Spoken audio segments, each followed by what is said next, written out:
Hello, everyone. Today we are looking at Patricia Piccinini, an Australian born artist who is still alive making art. My goal with these videos is not only to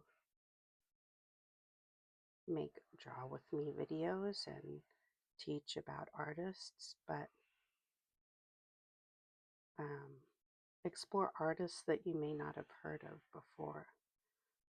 There are a lot of famous women artists out there, and we'll get to some of those more widely known ones, but there are so many that I believe fall under the radar.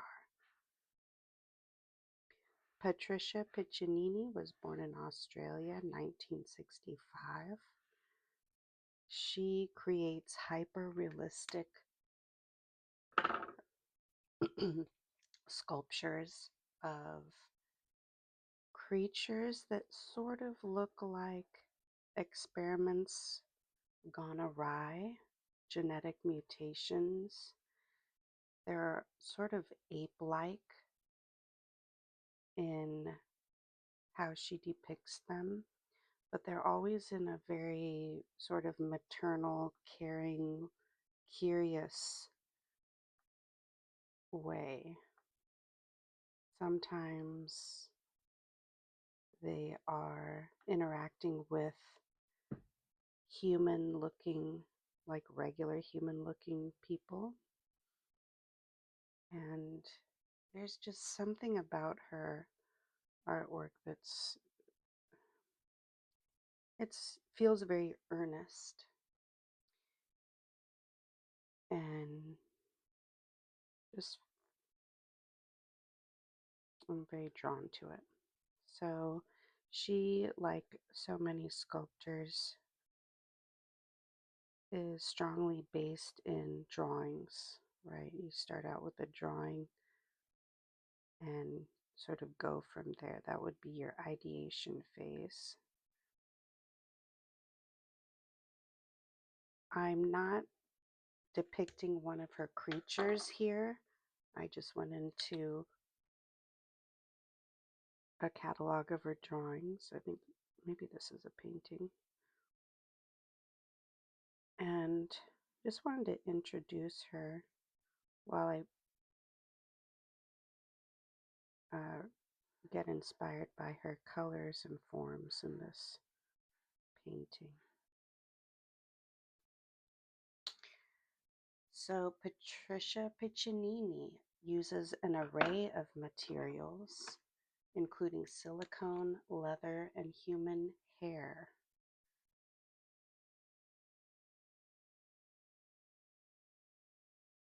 And I encourage you to look at her sculptures, which I will link for you in the description, just to see a little bit more of her works. Nothing is, I would say, horrifying. It's very biological, I would say. She has some really immersive exhibitions, one of which is an environment like a forest that you walk into, and her creatures are dispersed throughout. So you walk through and encounter these various creatures. And there's an initial shock and fear of this unknown, sort of monstrous creature or being. But then through facial expressions and um, positioning and postures, the creatures look so innocent. So it kind of plays with your emotions. I'm a big fan, and I hope you take a look and see what she's all about.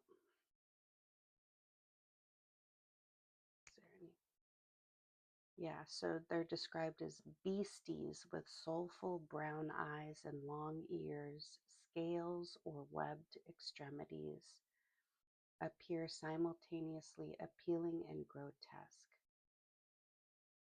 In the mid 2000s, Piccinini began imagining machines that develop animalistic behaviors, becoming autonomous organisms. She created futuristic sculptures made from fiberglass, steel, and leather that resemble mutated motor scooters and racing helmets. So she does start exploring technology and then uses text to ask questions about the relationship between technology and humanity. So I'm happy with this little drawing, and I hope you're happy with your drawing too. We will see you in the next video.